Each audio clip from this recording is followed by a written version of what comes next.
Did you know that your morning habits could silently raise your stroke risk before breakfast? As a brain doctor, I've seen 7 common routines that quietly damage blood vessels after age 60. If you're serious about senior health, these stroke-triggering habits are the first thing you must fix. And the scariest part? Most people have no idea it's happening, because it doesn't come with warning signs. It feels like just another normal morning. But inside your brain, something dangerous may already be unfolding. Somewhere between your bed and your kitchen, your brain may have already gone through something serious. And the truth is, you wouldn't have even known. It's something that quietly happens to 8 out of 10 older adults, every single morning. This isn't a theory. It's what stroke neurologists like Dr. Bill Harrison have observed again and again in hospitals and clinics across the country. And today, I want to share what I've learned, not just from the research, but from real people who've lived it. Because starting tomorrow morning, you can change the way your brain wakes up. And that change might just protect your memory, your independence, maybe even your life. That idea might sound unsettling, but I want to gently walk you through it. Because for millions of people over 60, what feels like an ordinary morning is actually the most dangerous part of the day for their brain. Now, this isn't meant to scare you. It's meant to open a door to awareness, to protection, and maybe even to peace of mind. I've spent many years working with older adults across the country, listening to their stories, watching their habits, and most importantly, learning from the patterns that quietly shape their health. And what I've come to understand is this: the first hour after you wake up holds more power than most people ever realize. Dr. Bill Harrison shared something that deeply stuck with me. He said the hours between 6 and 10 in the morning are when the human brain is most at risk, and especially the first 2 hours after waking. That's when strokes most often strike. And yet, that's also when most of us are just brushing our teeth, brewing our coffee, feeding the dog, or scrolling the headlines. We're not thinking about blood pressure or oxygen levels or how quickly our hearts are adjusting after a night of rest. But our bodies are. This video isn't about blame. It's about understanding. And it's about what happened to Richard is 72, who walked into an emergency room one quiet Tuesday morning and changed the way I see mornings forever. Let's begin his story, because inside it, you may find a piece of your own. Habit 1. Bolting out of bed too quickly. Richard is 72. He's the kind of man who always believed in starting his day with purpose. A former firefighter, he kept his early morning routine long after retirement. No alarm clock needed. The moment his eyes opened, he swung his legs out of bed and stood right up, ready to face the day. He liked to joke that wasting time in bed was for the lazy. But what he didn't realize was that this very habit, the one he'd held on to with pride for decades, was silently putting his brain in danger. You see, after 7 or 8 hours lying flat, your blood pressure is in a resting state. The moment you stand up quickly, your blood has to fight gravity to reach your brain. And if your vessels aren't as flexible as they used to be, which is true for nearly every person over 60, your brain might not get the oxygen it needs in that moment. Richard sometimes felt lightheaded when he took his first few steps. A little off balance, a brief tunnel vision, but he brushed it off as nothing. Just age, he thought. What he didn't know was that it was actually his brain crying out for air. The fix? Surprisingly simple. He started using what his doctor called the 90-second rule.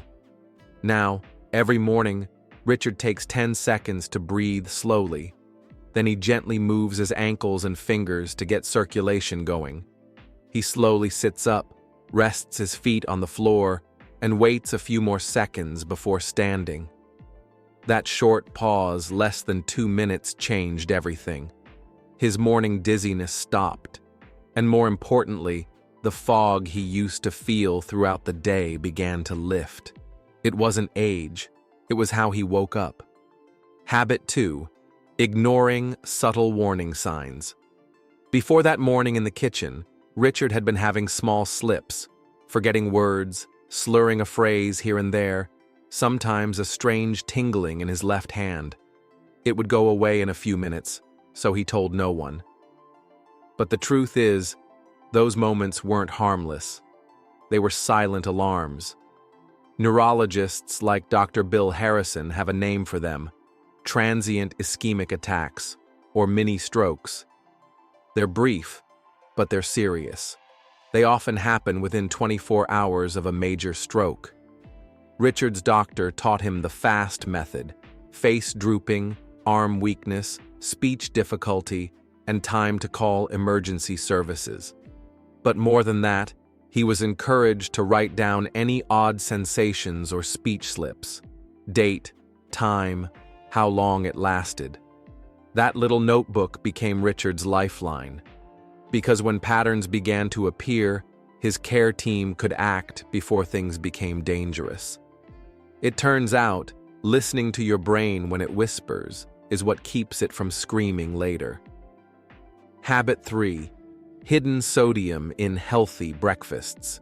Richard was proud of his morning meal: whole grain toast, a quick microwave oatmeal, and a slice of turkey breast for protein.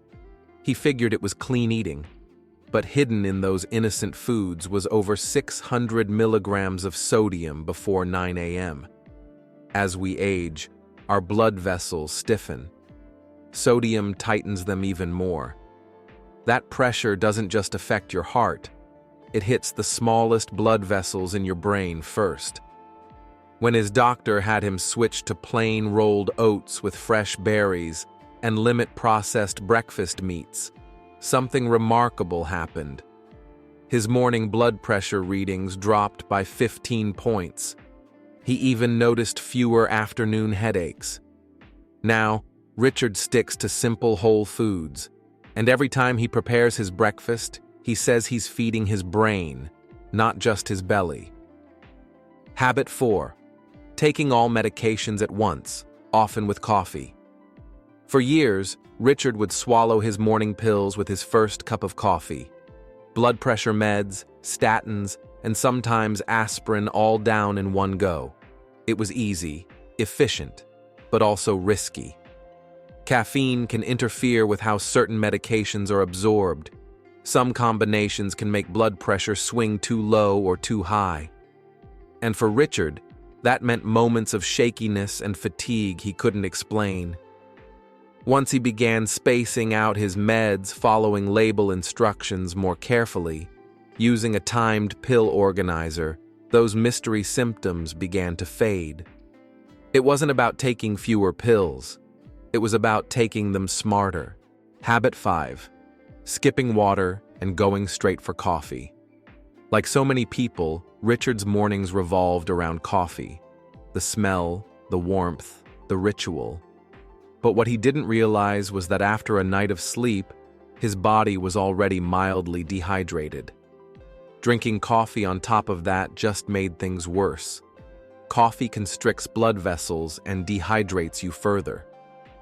For Richard, that meant slower circulation and a heart that had to work harder just to push blood where it needed to go. His new routine? 1 glass of room temperature water as soon as he wakes up, before the coffee. Sometimes he adds a squeeze of lemon, sometimes a pinch of sea salt. Within a week, his palpitations eased. Within a month, he said he felt more awake before the coffee even hit. Sometimes it's not about giving something up. It's about going in the right order. Habit 6. Drinking coffee on an empty stomach. Richard loved his coffee strong, and for years he drank 2 full mugs before eating a single bite. He thought it gave him energy, helped him get going. What it actually did was flood his body with adrenaline. That rush may feel productive, but it causes blood vessels to tighten and can lead to irregular heartbeat or digestive upset. Both things Richard had quietly battled for years. His doctor suggested a small buffer, a few almonds, a slice of banana, even half a boiled egg before coffee. It sounded too simple to work. But within days, Richard noticed the difference. His morning tension eased. He felt calmer, clearer, and more grounded. Now, that bite of food is part of his ritual, not a burden, but a kind of morning kindness to his body. Habit 7. Staying in bed. Scrolling, while ignoring a full bladder.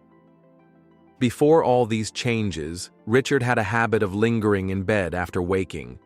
He'd check his phone, read the news, maybe answer a few emails, all while trying to ignore the urge to get up and go to the bathroom.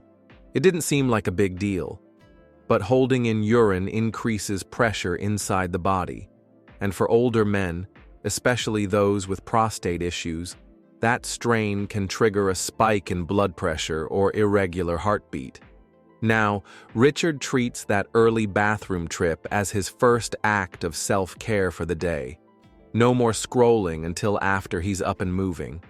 It's a small shift, but in his words, it's like releasing the brakes before starting the engine. Self-check, reflection. Now, before we end today, I want to invite you to do something simple but powerful. A short self-check that could open your eyes to patterns you've been ignoring. As I read through these signs, take a quiet moment to count how many sound familiar. Just count them in your mind, or better yet, write them down. Do you ever feel lightheaded or dizzy when you first stand up in the morning? Does your heart race or flutter shortly after drinking coffee? Have you ever checked your blood pressure and seen numbers over 140 on top or 90 on the bottom within the first hour of waking? Do your words sometimes come out wrong in the morning, or do your fingers feel numb, your grip feel weaker, even if it passes quickly? Do you ever ignore the urge to use the bathroom and stay in bed scrolling your phone, only to feel your heart pounding when you finally get up? Do you sometimes feel a deep, lingering brain fog that doesn't lift until midday and you just call it getting old? Do you wake up with tension in your neck or pressure in your head, especially after a poor night's sleep? Have you ever felt short of breath walking to the kitchen or making breakfast, even though you were fine the night before? These are not random discomforts. They are signals. If you noticed 2 or more of these in your own routine, there's a good chance your morning habits are putting silent pressure on your brain. But here's the part that gives me hope, that gives all of us hope. You can change this. Starting tomorrow. You don't need a perfect morning. You just need a better one. When Richard made those changes, not all at once, but slowly, thoughtfully, he began to feel something he hadn't felt in years. He felt like his mind was finally catching up to his body. Clearer, quieter, more balanced. 6 months in, he told me something that stayed with me. He said, "I used to think mornings were the start of a slow decline. Now I see them as a chance to protect what matters most." Stroke-safe morning routine. Protect your brain from the moment you wake up. If this message resonated with you today, even just a little, I hope you'll take one small step tomorrow morning. Maybe you'll sit up slower. Maybe you'll drink that glass of water first. Or maybe you'll finally pay attention to those quiet warning signs and talk to your doctor. Whatever it is, know this: your brain is listening. And when you take care of it, it takes care of you. So I'll leave you with this. Protect your morning. Protect your brain. You deserve a life of clarity, peace, and strength, not just in the afternoon, but from the very first breath of the day. So what did Richard do differently? And what can you start doing tomorrow? It begins the night before. Set out a glass of water before bed. Prepare your low-sodium breakfast in advance. Lay out your medications and a small notebook to track your health.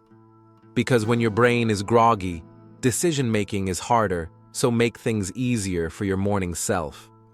Then, when you wake, don't rush. Follow the 90-second rule. Breathe slowly. Move your hands and ankles gently. Sit up, place your feet on the floor, and pause. Give your blood time to reach your brain before you stand. Next, hydrate before you caffeinate. 1 glass of room temperature water first. Then a small bite of food, half a banana, a few almonds, something gentle. And only then, enjoy your morning coffee. In that order. Log your blood pressure for a week. Write down any unusual symptoms, even if they seem small. Over time, patterns will tell you more than single moments. And finally, share what you've learned. A spouse, a neighbor, a friend. Sometimes someone close to you might be showing early signs of a stroke and not even know it. When we understand the risks together, we protect each other better. These steps are simple, but they're not small. Because your brain deserves to be treated with care, not just in emergencies, but in the quiet, daily rhythm of how you begin your day. And now I want to gently ask you to do one last thing. Pause, right here, right now, and choose one habit. Just one. Maybe tomorrow you'll sit up slower, or drink water first, or stop brushing. If you found even one helpful idea here today, leave a like, a comment below. Let me know which habit you're going to change, and I'll share this with someone you care about, someone whose mornings matter too. Until next time, stay well. And remember, every moment matters, especially the first one after you wake. You don't need a perfect morning. You just need a better one.